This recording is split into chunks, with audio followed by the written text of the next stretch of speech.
Hello friends, welcome to Telugu tech targets YouTube channel. ఇంకా ఎవరైనా మా ఛానల్ని సబ్స్క్రైబ్ చేయకుండా చూస్తుంటే ఖచ్చితంగా సబ్స్క్రైబ్ చేసి ఆ వెంటనే వచ్చే బెల్ ఐకాన్ని యాక్టివేట్ చేయండి.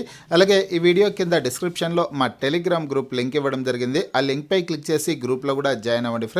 ఫ్రెండ్స్ ఆంధ్రప్రదేశ్ రాష్ట్రంలో ఎస్ఐ ఉద్యోగాలకు సంబంధించినటువంటి ఆన్లైన్ అప్లికేషన్ ఫామ్ ఓపెన్ అయిందండి. ఆన్లైన్లో ఈ ఉద్యోగాలకు ఏ విధంగా దరఖాస్తు చేసుకోవాలనేసి స్టెప్ బై స్టెప్ అయితే పూర్తి ప్రాసెస్ అయితే చెప్తాను. ప్రతి ఒక్క ఈ వీడియోని ఎండ్ వరకు చూడండి ఫ్రెండ్స్. ఒకసారి మీరు ఈ వీడియోని చూసి తర్వాత ఆన్లైన్లో అప్లై చేసుకునే ప్రయత్నం అయితే చేయండి. పూర్తి వివరాల్లోకి వెళ్లే ముందుగా ఫ్రెండ్స్, ఆంధ్రప్రదేశ్ రాష్ట్రంలో ఎస్ఐ కానిస్టేబుల్, హైకోర్టు, జిల్లా కోర్టు ఉద్యోగాలకు సంబంధించిన ఫుల్ కోర్సుల్ని తెలుగు విద్యార్థి యాప్ ద్వారా కేవలం 500 రూపీస్కే అందించడం జరుగుతోంది. ఫేమస్ ఫ్యాకల్టీస్తో క్లాసెస్ ఉంటాయి. ఆఫర్ త్వరలోనే ముగుస్తుంది. మీకు కావాల్సిన కోర్స్ని తీసుకోండి. యాప్కి సంబంధించినటువంటి లింక్ ఈ వీడియో కింద డిస్క్రిప్షన్లో ఇచ్చాను. ఆ లింక్ పై క్లిక్ చేసి యాప్ని మీ మొబైల్లోనే ఇన్స్టాల్ చేసుకొని మీ మొబైల్ నెంబర్ ద్వారా లాగిన్ అయినట్లయితే ఫస్ట్ పేజ్లో క్రింద వైపున స్టోర్ అనేసి ఒక ఆప్షన్ అయితే ఉంటుంది. ఆ ఆప్షన్పై క్లిక్ చేసినట్లయితే యాప్లో ఉన్నటువంటి మొత్తం కోర్సెస్ అన్ని కనిపిస్తాయి. తర్వాత మీకు కావాల్సినటువంటి కోర్స్ని బై చేసుకోవచ్చు. చూడండి ఫ్రెండ్స్, ఈ ఉద్యోగాలకి ఆన్లైన్లో అప్లై చేసుకోవడానికి సంబంధించి ఇక్కడ ఎప్పటి నుంచి అవకాశం ఉంటుందంటే కన్నా ఎస్సిటి, ఎస్ఐ సివిల్, అలాగే ఆర్ఎస్ఐ పోస్టులకు సంబంధించి ఎస్ఐ పోస్టులకి, ఆర్ఎస్ఐ పోస్టులకి అప్లై చేసుకోవడానికి డిసెంబర్ 14వ తారీఖు నుంచి ఇక్కడ జనవరి 18వ తారీఖు వరకు ఆన్లైన్లో అప్లై చేసుకోవడానికి అవకాశం అయితే ఉంటుందన్నమాట. ఇక్కడ ఆన్లైన్లో అప్లై చేసుకోవడానికి క్లిక్ హియర్ అనే ఆప్షన్పై క్లిక్ చేసి ఆన్లైన్లో అప్లై చేసుకోవాల్సి ఉంటుంది. పైది వచ్చేసి కానిస్టేబుల్ అభ్యర్థులకు సంబంధించండి. ఇక్కడ క్రింద వైపు ఉండేదంతా కూడా ఎస్ఐ అభ్యర్థులకు సంబంధించి. ఇందులో క్లిక్ హియర్ అనే ఆప్షన్పై క్లిక్ చేసినట్లయితే తర్వాత పేజ్ ఈ విధంగా ఓపెన్ అవుతుంది. నేను ఈ వీడియో కింద డిస్క్రిప్షన్లో కూడా ఆన్లైన్లో అప్లై చేసుకోవడానికి సంబంధించినటువంటి డైరెక్ట్ లింక్ అయితే ఇచ్చాను. ఏపీఎస్ఐ ఆన్లైన్ అప్లికేషన్ అనేసి ఆ లింక్పై క్లిక్ చేసినట్లయితే మా వెబ్ పేజ్ ఓపెన్ అవుతుంది. అందులో అప్లై ఆన్లైన్ అనేసి మరొక లింక్ ఉంటుంది. దానిపై క్లిక్ చేసినట్లయితే స్క్రీన్ మీద మీరు ఇప్పుడు ఏదైతే పేజ్ చూస్తున్నారో ఈ పేజ్ అయితే ఓపెన్ అవుతుందండి. ఆన్లైన్ అప్లికేషన్ ఫామ్ సంబంధించి ఇందులో 2 రకాల పోస్టులు అయితే ఉంటాయన్నమాట. ఎస్ఐ సివిల్ ఉద్యోగాలు ఉంటాయి. ఈ పోస్టులకేమో మేల్ క్యాండిడేట్స్, ఫిమేల్ క్యాండిడేట్స్ ఎవరైనా సరే అప్లై చేసుకోవడానికి అవకాశం ఉంటుంది. అలాగే ఏపీఎస్పీ, ఆర్ఎస్ఐ పోస్టులు ఉంటాయి. ఈ పోస్టులకు మాత్రం కేవలం మేల్ క్యాండిడేట్స్ మాత్రమే అప్లై చేసుకోవడానికి అవకాశం అయితే ఉంటుందన్నమాట. మీరు ఆన్లైన్లో అప్లై చేసుకునే సందర్భంలో ముందుగా అప్లికేషన్ ఫీజు అయితే చెల్లించాల్సి ఉంటుంది. అప్లికేషన్ ఫీజు అనేది ఓసీ అభ్యర్థులు, బీసీ అభ్యర్థులు, ఈ ఓసీ, బీసీ, ఈడబ్ల్యూఎస్ అభ్యర్థులు వచ్చేసిందో 600 రూపాయల అప్లికేషన్ ఫీజు చెల్లించాల్సి ఉంటుంది. ఎస్సీ, ఎస్టీ అభ్యర్థులేమో కేవలం 300 రూపాయలు అప్లికేషన్ ఫీజుని చెల్లించాల్సి ఉంటుంది. ఆ డీటెయిల్స్ అన్నీ కూడా ఇక్కడ సెకండ్ నెంబర్ పాయింట్లో ఇచ్చారనమాట. ఒకసారి డీటెయిల్స్ అన్ని చదువుకునే ప్రయత్నం అయితే చేయండి. కాకపోతే ఫస్ట్ ప్రాసెస్లో భాగంగా మీరు స్టేజ్ 1 ఆన్లైన్ అప్లికేషన్ ఫామ్ని ప్రస్తుతం ఫిల్ చేయాల్సింది అయితే ఉంటుందండి. ఎవరైతే ప్రిలిమ్స్ ఎగ్జామినేషన్కి అటెండ్ అవ్వాలనుకుంటున్నారో వాళ్ళందరూ కూడా స్టేజ్ 1 ఆన్లైన్ అప్లికేషన్ ఫామ్ని ఫిల్ చేయాల్సింది అయితే ఉంటుందన్నమాట. ఈ విషయాన్ని ప్రతి ఒక్కరు గుర్తుంచుకోండి. మీరు ఈ పేజ్లో చేయాల్సింది ఏంటంటే ఇక్కడ కొన్ని కండిషన్స్ అయితే ఉంటాయి. వాటన్నిటిని టిక్ చేయాల్సి ఉంటుంది. వాటన్నిటిని టిక్ చేసిన తర్వాత మీరు కూడా ఆ వివరాలన్నీ చదువుకొనేసి టిక్ చేసేయండి. టిక్ చేసిన తర్వాత సబ్మిట్ అండ్ కంటిన్యూ అనే ఒక ఆప్షన్ అయితే ఉంటుంది. సబ్మిట్ అండ్ కంటిన్యూ అనే ఆప్షన్పై క్లిక్ చేయండి. క్లిక్ చేసినట్లయితే తర్వాత పేజ్ ఈ విధంగా వస్తుందన్నమాట. పే ఫీ అనేసి ఆప్షన్తో ఒక పేజ్ అయితే ఓపెన్ అవుతుంది. ఇందులో ఇక్కడ click here to pay application fee అనేసి ఒక ఆప్షన్ ఉంటుంది. Click here to pay application fee అనేసి ఆ ఆప్షన్పై క్లిక్ చేయండి. క్లిక్ చేసినట్లయితే నా ఫీ చెల్లించాల్సి ఉంటుంది అనమాట. అందులో తర్వాత ఆప్షన్పై క్లిక్ చేసిన తర్వాత ఈ విధంగా ఒక పేజ్ అయితే ఓపెన్ అవుతుంది. పే ఫీ అనేసి ఇందులో ఫస్ట్ వచ్చేసి ఆర్యుఏ లోకల్ క్యాండిడేట్ ఆఫ్ ఆంధ్రప్రదేశ్ అనేసి ఫస్ట్ పాయింట్ ఉంటుంది. ఇందులో మీరు ఆంధ్రప్రదేశ్ రాష్ట్రానికి సంబంధించినటువంటి అభ్యర్థులు ఈ పోస్టులకు అప్లై చేసుకుంటారు కాబట్టి ఎస్ అనేసి ఆప్షన్పై క్లిక్ చేయండి. అలాగే మీ యొక్క కమ్యూనిటీ అడుగుతుంది, మీ క్యాస్ట్ ఏదనేసి దాన్ని సెలెక్ట్ చేయాల్సింది అయితే ఉంటుందన్నమాట. ఇక్కడ కార్నర్లో క్లిక్ చేస్తే ఆ కమ్యూనిటీకి ఆ క్యాస్ట్లన్నీ వస్తే మీరు ఏ క్యాస్ట్ అయితే దాన్ని సెలెక్ట్ చేసుకోవచ్చు. తర్వాత క్యాండిడేట్ నేమ్ అనేసి ఇచ్చారు. 10th క్లాస్లో మీ యొక్క నేమ్ ఏ విధంగా ఉంటే ఫ్రెండ్స్, ఒక్క స్పెల్లింగ్ మిస్టేక్ అనేది లేకుండా 10వ తరగతి సర్టిఫికేట్లో ఏ విధంగా నేమ్ ఉంటే ఆ నేమ్ని ఇక్కడ ఎంటర్ చేసేయండి. అలాగే ఇక్కడ డేట్ ఆఫ్ బర్త్ అడిగారు. ఈ డేట్ ఆఫ్ బర్త్ వచ్చేసి మీ యొక్క 10th క్లాస్ సర్టిఫికేట్లో ఏ విధంగా డేట్ ఆఫ్ బర్త్ ఉంటే ఆ డేట్ ఆఫ్ బర్త్ని ఇక్కడ ఎంటర్ చేయాల్సి ఉంటుందన్నమాట. ఇక్కడ కార్నర్లో ఇక్కడ క్లిక్ చేసినట్లయితే కన్నా క్యాలెండర్ ఓపెన్ అవుతుంది. ఆ క్యాలెండర్లో మీరు ఇయర్, మంత్, డేట్ని సెలెక్ట్ చేసినట్లయితే ఇక్కడ డేట్ అయితే ఆటోమేటిక్గా వచ్చేస్తుంది. తర్వాత ఎస్ఎస్సి హాల్ టికెట్ నెంబర్, మీ 10th క్లాస్ సర్టిఫికేట్ పైన హాల్ టికెట్ నెంబర్ అయితే ఉంటుంది ఫ్రెండ్స్, హాల్ టికెట్ నెంబర్ అని కానీ రోల్ నెంబర్ అనేది కానీ ఉంటుంది. ఆ నెంబర్ని ఇక్కడ ఎంటర్ చేయాల్సి ఉంటుంది. అలాగే క్యాండిడేట్ మొబైల్ నెంబర్, మీ యొక్క మొబైల్ నెంబర్ని వచ్చేసి ఇక్కడ ఎంటర్ చేయాల్సి ఉంటుంది. మీ వాడుకలో ఉన్నటువంటి మొబైల్ నెంబర్ని ఎంటర్ చేయాల్సి ఉంటుంది. ఎందుకంటే చివరి వరకు మీ రిక్రూట్మెంట్ ప్రాసెస్ కంప్లీట్ అయ్యే వరకు ఆ నెంబర్ అయితే మీ వద్ద ఉండాల్సి ఉంటుందన్నమాట. మీ ఫ్రెండ్స్ కానీ మీ బంధువులు కానీ వేరే వాళ్ళ నెంబర్ ఇవ్వకోకుండా మీ దగ్గర ఏదైతే వాడుకలో ఉంటుందో ఆ నెంబరే మొబైల్ నెంబర్ ఇచ్చేయండి. ఇచ్చేసిన తర్వాత పే ఫీ అనే ఆప్షన్పై క్లిక్ చేయండి. క్లిక్ చేసిన తర్వాత పేజ్ ఈ విధంగా అయితే వస్తుంది. మళ్ళీ ఓకే అనే ఆప్షన్పై క్లిక్ చేయండి. ఓకే అనే ఆప్షన్పై క్లిక్ చేసినట్లయితే కనుక ఫీజు చెల్లించాల్సిన దానికి సంబంధించినటువంటి పేజ్ ఓపెన్ అవుతుంది అనమాట. ఇందులో మీరు క్రెడిట్ కార్డు ద్వారా కానీ డెబిట్ కార్డు ద్వారా కానీ నెట్ బ్యాంకింగ్ ద్వారా అయినా సరే ఫీజు చెల్లించేదానికి అవకాశం ఉంటుంది. మీరు ఎంత ఫీజు చెల్లించాలి అనేసి ఇక్కడ ఆటోమేటిక్గా వచ్చేస్తుందండి. కమ్యూనిటీని బట్టి మీరు ఓసీ, బీసీ, ఈడబ్ల్యూఎస్ అభ్యర్థులకేమో 600 అనేసి చూపిస్తుంది. ఎస్సీ, ఎస్టీ అభ్యర్థులకేమో 300 అనేసి ఇక్కడ ఫీజు అయితే చూపిస్తుంది. తర్వాత మీరు మీ యొక్క కార్డు నెంబర్ని ఇక్కడ ఎంటర్ చేయాలి. ఎక్స్పైరీ డేట్స్ అయితే ఇక్కడ ఎంటర్ చేసిన తర్వాత సివివి నెంబర్ని ఎంటర్ చేయాలి. కార్డు హోల్డర్ నేమ్, ఎవరి పేరుతో ఆ కార్డు ఉంటుందో వాళ్ళ నేమ్ ఎంటర్ చేసి మేక్ పేమెంట్ అనే ఆప్షన్పై క్లిక్ చేయండి. క్లిక్ చేసినట్లయితే పేమెంట్ అవుతుందన్నమాట. పేమెంట్ కంప్లీట్ అవుతుంది. ఇక్కడ పేమెంట్ సక్సెస్ అనేసి తర్వాత పేజ్ అయితే వస్తుంది.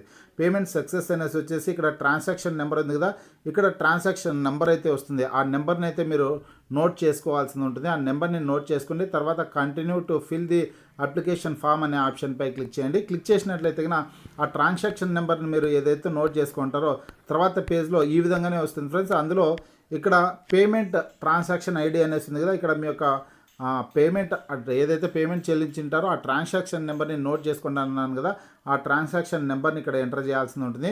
ఎంటర్ చేసిన తర్వాత ఇక్కడ మీ యొక్క 10th క్లాస్ సర్టిఫికేట్లో ఉన్నటువంటి నేమ్ ఇవ్వాల్సి ఉంటుంది, మళ్ళీ ఇవ్వాలి. మీ యొక్క డేట్ ఆఫ్ బర్త్ని ఎంటర్ చేయాలి. హాల్ టికెట్ నెంబర్ ఎంటర్ చేయాలి. మీ మొబైల్ నెంబర్ని తిరిగి మళ్ళీ ఎంటర్ చేసిన తర్వాత సబ్మిట్ అండ్ కంటిన్యూ అనే ఆప్షన్పై క్లిక్ చేయండి. సబ్మిట్ అండ్ కంటిన్యూ అనే ఆప్షన్పై క్లిక్ చేసినట్లయితే కన్నా స్టేజ్ 1 ఆన్లైన్ అప్లికేషన్ ఫామ్ ఈ విధంగా ఓపెన్ అవుతుందండి.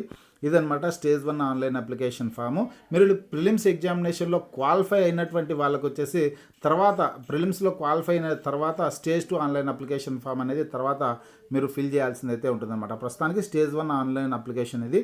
ఇందులో ఏ విధంగా స్టెప్ బై స్టెప్ ఏ విధంగా అప్లై చేయాలనేది చూసుకుంటే క్యాండిడేట్ నేమ్ 10th క్లాస్ సర్టిఫికేట్లో మీ నేమ్ ఏ విధంగా ఉంటే మళ్ళీ ఇక్కడ మీ నేమ్ని ఎంటర్ చేయాలి. మీ యొక్క ఫాదర్ నేము, మీ యొక్క మదర్ నేమ్ని ఇక్కడ ఎంటర్ చేయాల్సి ఉంటుంది. మీరు మేలా ఫిమేలా ఏదైతే అది, మేల్ అయితే మేల్, ఫిమేల్ అయితే ఫిమేల్ని సెలెక్ట్ చేయాల్సి ఉంటుంది. మీ యొక్క డేట్ ఆఫ్ బర్త్ని ఎంటర్ చేయాలండి. Date of birth 10th class సర్టిఫికేట్లో ఏ విధంగా ఉంటే అదే పద్ధతిలోనే ఇక్కడ డేట్ ఆఫ్ బర్త్ని ఎంటర్ చేయాలి. ఇక్కడ ఈ ఉద్యోగాలకి ఆన్లైన్లో అప్లై చేసుకోవడానికి ఏజ్ ఎంత ఉండాలంటే ఎస్ఐ పోస్టులకి ఓసీ అభ్యర్థులకి ఓసీ అభ్యర్థులకేమో 21 సంవత్సరాల నుంచి 27 సంవత్సరాల లోపు ఉన్నటువంటి అభ్యర్థులందరూ కూడా అప్లై చేసుకోవడానికి అవకాశం ఉంటుంది. బీసీ, ఎస్సీ, ఎస్టీ, ఈడబ్ల్యూఎస్ అభ్యర్థులు అయితే కనుక 21 సంవత్సరాల నుంచి 32 సంవత్సరాల వరకు ఉన్నటువంటి అభ్యర్థులందరూ కూడా అప్లై చేసుకోవడానికి అవకాశం ఉంటుంది. ఎందుకంటే 5 years ఏజ్ రిలాక్సేషన్ ఉంటుంది కాబట్టి బీసీ, ఎస్సీ, ఎస్టీ, ఈడబ్ల్యూఎస్ అభ్యర్థులకి 21 నుంచి 32 సంవత్సరాల లోపు ఉన్నటువంటి వాళ్ళు అప్లై చేసుకోవచ్చు. ఇక్కడ ఏజ్ వచ్చేస్తాను 2022 జూలై 1వ తారీఖు నాటికి 21 సంవత్సరాలు పూర్తయిపోయి ఉండి 27 సంవత్సరాల లోపు ఉన్నటువంటి అభ్యర్థులు అయితే అప్లై చేసుకోవడానికి అవకాశం ఉంటుంది. ఇంకా ఇతర కేటగిరీల వాళ్ళైతే కనుక 32 సంవత్సరాల లోపు ఉన్నటువంటి వాళ్ళైతే అప్లై చేసుకోవాల్సింది ఉంటుందన్నమాట. తర్వాత ఇక్కడ ఎస్ఎస్సి మీ యొక్క 10th class hall ticket number కానీ రోల్ నెంబర్ని ఇక్కడ ఎంటర్ చేయాల్సి ఉంటుంది. తర్వాత మీరు 10th క్లాస్ ఎప్పుడు పాస్ అయ్యారు, ఇయర్ ఆఫ్ పాసింగ్ అనే ఆప్షన్ సెలెక్ట్ చేయాల్సి ఉంటుంది. ఇక్కడ కార్నర్లో క్లిక్ చేసినట్లయితే ఇయర్స్ అన్నీ వస్తాయి. మీరు ఏ ఇయర్లో 10th క్లాస్ క్వాలిఫై అయ్యి ఉంటారో ఆ ఇయర్ని ఎంటర్ చేయాల్సి ఉంటుంది, సెలెక్ట్ చేయాల్సి ఉంటుంది అనమాట. తర్వాత అప్లోడ్ సర్టిఫికేట్ అనేసి ఇచ్చారు. అంటే మీ యొక్క 10th క్లాస్ సర్టిఫికేట్ని ఇక్కడ క్లిక్ చేసినట్లయితే కనుక క్లిక్ చేసిన తర్వాత మీ యొక్క 10th క్లాస్ సర్టిఫికేట్ని అప్లోడ్ చేయాల్సి ఉంటుంది. అంటే మీ 10th క్లాస్ సర్టిఫికేట్ ఉంటుంది కదా, దీన్ని స్కాన్ చేయాల్సి ఉంటుంది. స్కాన్ చేసి అప్లోడ్ చేయాలి. స్కాన్ చేసి అప్లోడ్ చేసే సైజ్ వచ్చేసి 250 KB లోపే ఉండాల్సి ఉంటుంది. ఈ విషయాన్ని ప్రతి ఒక్కరు గుర్తుంచుకోండి. 250 KB లోపే ఉండాల్సి ఉంటుంది అనమాట ఆ డాక్యుమెంట్ అనేది. తర్వాత ఎడ్యుకేషన్ క్వాలిఫికేషన్ ఫ్రెండ్స్, ఈ డిగ్రీ విద్యార్హత కలిగినటువంటి వాళ్ళు మాత్రమే ఎస్ఐ పోస్టులకు అప్లై చేసుకోవడానికి అవకాశం ఉంటుంది. ఎనీ డిగ్రీ అనమాట, డిగ్రీ కావచ్చు, బీటెక్ కావచ్చు, బీఈ కావచ్చు, డిగ్రీకి సరి సమానమైనటువంటి అర్హతలు కలిగినటువంటి వాళ్ళందరూ కూడా ఈ పోస్టులకు అప్లై చేసుకోవడానికి అవకాశం ఉంటుంది. కాబట్టి ఇక్కడ సెలెక్ట్ చేసుకోవాల్సి ఉంటుంది అనమాట. సెలెక్షన్ అనే ఆప్షన్పై క్లిక్ చేసినట్లయితే మీరు ఏ డిగ్రీ చదివారనే దాన్ని సెలెక్ట్ చేసుకోవచ్చు. తర్వాత కమ్యూనిటీలో భాగంగా ఇక్కడ ఈడబ్ల్యూఎస్ అభ్యర్థులు అయితే కన్నా ఎవరైతే ఈడబ్ల్యూఎస్ అభ్యర్థులు ఉంటారో ఆ ఈడబ్ల్యూఎస్ అభ్యర్థులు అయితే కన్నా మీరు ఎస్ అనేసి సెలెక్ట్ చేయండి. ఈడబ్ల్యూఎస్ కాకుండా వేరే కేటగిరీ వాళ్ళైతే కన్నా నో అనేసి ఆప్షన్పై క్లిక్ చేయాల్సింది అయితే ఉంటుందన్నమాట. ఓకేనా, ఈ విషయాన్ని మాత్రం మిస్ అవ్వకుండా చూసి జాగ్రత్తగా మీరు 1, 2, 3 సార్లు చదివి అప్లై చేసుకునే ప్రయత్నం అయితే చేయండి. ఇక ఎక్స్ సర్వీస్ మెన్ అభ్యర్థులు ఎవరైనా ఉంటే కన్నా ఎక్స్ సర్వీస్ మెన్ అభ్యర్థులు ఉంటే ఎస్ అని, ఎక్స్ సర్వీస్ మెన్ కానటువంటి వాళ్ళు ఉంటే కన్నా నో అనేసి సెలెక్ట్ చేయాల్సింది అయితే ఉంటుందన్నమాట. ఓకేనా ఫ్రెండ్స్, ఇక upload your passport size photo అనేసి ఇచ్చారు. మీ యొక్క రీసెంట్ పాస్పోర్ట్ సైజ్ ఫోటోని వచ్చేసి ఇక్కడ అప్లోడ్ చేయాల్సింది ఉంటుంది. ఆ ఫోటో సైజు 50 KB లోపే ఉండాల్సి ఉంటుంది అనమాట. 50 KB లోపు ఉండాల్సి ఉంటుంది మీ యొక్క ఫోటో అనేది.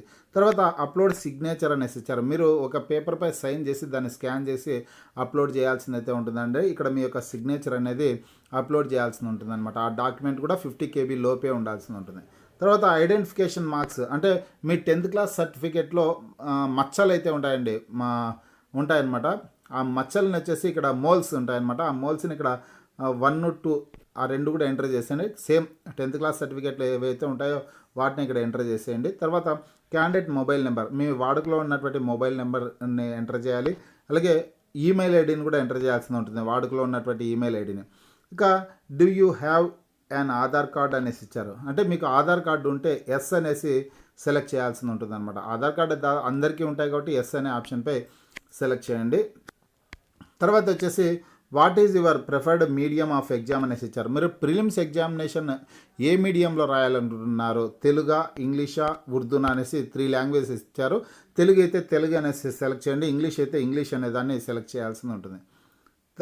తర్వాత వచ్చేసి which is your preferred place for writing preliminary written test అనేసి ఇచ్చారు. మీరు ప్రిలిమ్స్ ఎగ్జామినేషన్ని ఎక్కడ రాయాలనుకుంటున్నారు అనేసి 3 ప్రిఫరెన్సెస్ ఇచ్చారనమాట. First preference, second preference, third preference అనేసి. ఫస్ట్ ప్రిఫరెన్స్ మీ ఓన్ డిస్టిక్, మీ సొంత జిల్లాలోనే ఇచ్చుకోండి ఫ్రెండ్స్. ఇక్కడ సెలెక్ట్ చేసుకోండి ఏ జిల్లా అయితే ఆ జిల్లాని.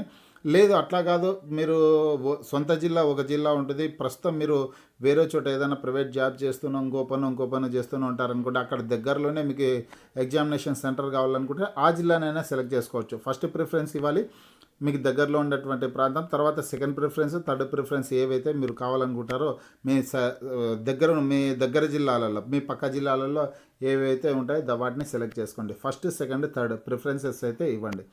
ఆ తర్వాత వచ్చేసి post preference as per notification అనేసి ఇచ్చారు. ఇక్కడ ఫస్ట్ ప్రిఫరెన్స్ ఏ పోస్ట్కి ఇస్తా ఉన్నారు, సెకండ్ ప్రిఫరెన్స్ ఏ పోస్ట్కి ఇస్తారనేసి ఇచ్చారనమాట. అంటే సివిల్ ఎస్ఐ ఉద్యోగాలకి ఫస్ట్ ప్రిఫరెన్స్ ఇస్తుంటే ఫస్ట్ సివిల్ ఎస్ఐ అనే దాన్ని సెలెక్ట్ చేయాల్సి ఉంటుంది.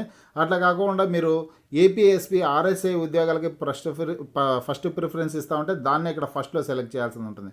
మీరు ఇక్కడ ఆన్లైన్లో అప్లికేషన్ ఫామ్ ఫిల్ చేసేటప్పుడు ఏ పోస్ట్ని అయితే సెలెక్ట్ చేసుకుంటారో అదే చివరి వరకు ఉంటుందండి ఫస్ట్ ప్రిఫరెన్స్. కాబట్టి సివిల్ అయితే కన్నా సివిల్ అనేది ఫస్ట్ ఎంటర్ చేయండి. తర్వాత సెకండ్ ఆప్షన్లో ఇక్కడ క్లిక్ చేసేసి ఏపీఎస్పీ ఆర్ఎస్ఐ అనేసి తర్వాత దాన్ని సెలెక్ట్ చేయొచ్చు అనమాట. ఓకేనా ఫ్రెండ్స్, ఇది ప్రిఫరెన్సెస్కి సంబంధించి.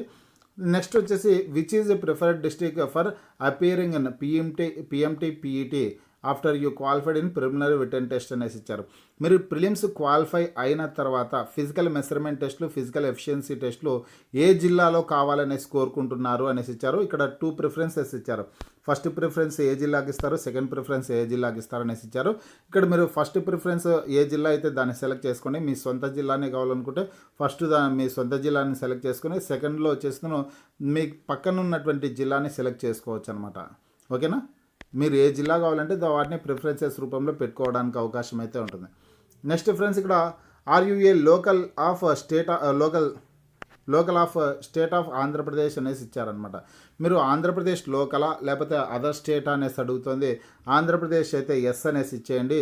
ఆంధ్రప్రదేశ్ కాకుండా తెలంగాణ రాష్ట్రం ఇంకా వేరే కర్ణాటకను వేరే రాష్ట్రాలు అయితే నో అనే ఆప్షన్పై క్లిక్ చేయాల్సింది అయితే ఉంటుంది అన్నమాట. మోస్ట్లీ అందరూ ఆంధ్రప్రదేశ్ అభ్యర్థులు అప్లై చేస్తారు కాబట్టి ఎస్ అనే ఆప్షన్పై క్లిక్ చేయండి. ఇక నెక్స్ట్ పాయింట్ చూసుకుంటే కన్నా ఇక్కడ ఈ పాయింట్ 24th పాయింట్ చూసుకుంటే as per rule 3G of GOMS number 97 dated 1/5/2006 and amendments there on and as mentioned in notification at para number 27 the candidates following under certain categories shall be disqualified for recruitment అనేసి ఇచ్చారు. ఇక్కడ నోటిఫికేషన్లో SI నోటిఫికేషన్లో para number 27లో అయితే ఒక option అయితే ఉంటుందండి. అందులో ఏముంటుందంటే కన్నా కోర్టు కేసెస్లో ఎవరైనా ఉంటే కన్నా కోర్టు కేసులు ఏమన్నా ఉంటే కన్నా వాళ్ళు వాయిదాలకి తిరుగుతూ ఉంటారు చూడండి, అటువంటి వాళ్ళు వచ్చేసింది ఈ ఉద్యోగాలకి అర్హత వహించారు అనేసి అందులో అయితే ఉంటుందన్నమాట. అటువంటి వాళ్ళు వచ్చేసి ఈ పోస్టులకి అప్లై చేసుకోవాలని అవసరం అయితే ఉండదు ఫ్రెండ్స్. ఈ విషయాన్ని గుర్తుంచుకోండి. ఇక్కడ మరొక పాయింట్ కూడా ఇచ్చారు, do you come under those categories, if yes please note that you are not eligible for recruitment అనేసి ఇవ్వడం జరిగిందనమాట. అంటే మీరు ఇక ఏమన్నా కేసెస్ ఏమన్నా ఉంటే కన్నా ఈ పోస్టులకి నాట్ ఎలిజిబుల్ అనేసి ఇచ్చారనమాట. అట్లాంటప్పుడు మీకు ఏమైనా కేసులు ఉంటే కన్నా ఈ పోస్టులకు అస్సలు అప్లై చేసుకోకండి. ఇక మీకు ఏం కేసులు లేవు, మీరు ఒరిజినల్ అనేసి ఉంటే కన్నా ఇక్కడ నో అనే ఆప్షన్పై క్లిక్ చేయాల్సి ఉంటుంది. ఈ విషయాన్ని ప్రతి ఒక్కరు గుర్తుంచుకుంటే ఇక్కడ నో అనే ఆప్షన్పై క్లిక్ చేయాల్సింది అయితే ఉంటుందండి. కోర్టు కేసులు ఉన్నటువంటి వాళ్ళు ఈ పోస్టులకు అస్సలు అప్లై చేసుకోకండి. కోర్టు కేసు లేనటువంటి వాళ్ళు మాత్రమే అప్లై చేసుకోవాలి. అటువంటి అభ్యర్థులు ఈ 24th పాయింట్కి మాత్రం నో అనే ఆప్షన్ అయితే సెలెక్ట్ చేయాల్సి ఉంటుంది అనమాట. అంటే మాకు ఎటువంటి కేసులు లేవు అనే పద్ధతిలో అర్థం చేసుకోవచ్చు. ఇక్కడ నో అనే ఆప్షన్పై సెలెక్ట్ చేయండి. నెక్స్ట్ అడ్రస్ ఫర్ కమ్యూనికేషన్ అనేసి ఇచ్చారు. మీ యొక్క ఇంటి అడ్రస్ని అయితే ఇక్కడ ఎంటర్ చేయాల్సి ఉంటుంది. మీ యొక్క హౌస్ నెంబర్ ఇవ్వాల్సి ఉంటుంది. అలాగే మీరు విలేజా టౌనా సిటీనా ఏదైతే అదనమాట ఆ నేమ్ ఇవ్వాల్సి ఉంటుంది. మీరు ఏ డిస్టిక్లో ఉన్నారో ఆ డిస్టిక్ నేము, మండల్ నేము, పిన్ కోడ్ ఇవన్నీ ఎంటర్ చేసి సబ్మిట్ అనే ఆప్షన్పై క్లిక్ చేయండి. సబ్మిట్ అనే ఆప్షన్పై క్లిక్ చేసినట్లయితే తర్వాత ఓకే అనే ఆప్షన్పై మళ్ళీ ఒకసారి అప్లికేషన్ ఫామ్ని 1-2 సార్లు క్రాస్ చెక్ చేసుకునేసి తర్వాత మీరు ఓకే అనే ఆప్షన్పై క్లిక్ చేయండి. క్లిక్ చేసినట్లయితే తర్వాత పేజ్ ఈ విధంగా వస్తుంది. ఇక్కడ యువర్ రిజిస్ట్రేషన్ నెంబర్, మీ యొక్క రిజిస్టర్డ్ నెంబర్ అయితే వస్తుందన్నమాట. ఆ రిజిస్ట్రేషన్ నెంబర్ని ప్రతి ఒక్కరు గుర్తుంచుకోవాల్సింది అయితే ఉంటుంది. ఈ సెలక్షన్ ప్రాసెస్ ఎండింగ్ వరకు కూడా ఆ రిజిస్ట్రేషన్ నెంబర్ అనేది మీకు గుర్తుండాల్సింది ఉంటుందన్నమాట. రిక్రూట్మెంట్ ప్రాసెస్ కంప్లీట్ అయ్యే వరకు కూడా ఆ రిజిస్ట్రేషన్ నెంబర్ని మీరు నోట్ చేసుకొని పెట్టుకోండి. అక్కడ అలాగే click here to download filled in online application form అనేసి ఇచ్చారు కదా. మీరు ఏదైతే స్టేజ్ 1 ఆన్లైన్ అప్లికేషన్ ఫామ్ని ఫిల్ చేసి ఉంటారో ఆ స్టేజ్ 1 ఆన్లైన్ అప్లికేషన్ ఫామ్ని ప్రింట్ తీసుకోవాల్సింది అయితే ఉంటుందన్నమాట. ప్రింట్ తీసుకొనేసి మీ దగ్గర భద్రపరచుకోవాల్సింది అయితే ఉంటుంది ఫ్రెండ్స్. ఈ పద్ధతిలో ఎస్ఐ ఉద్యోగాలకి ఆన్లైన్లో అప్లై చేసుకోవడానికి అవకాశం అయితే ఉంటుంది. మీకు ఈ వీడియో నచ్చినట్లయితే లైక్ చేయండి, షేర్ చేయండి.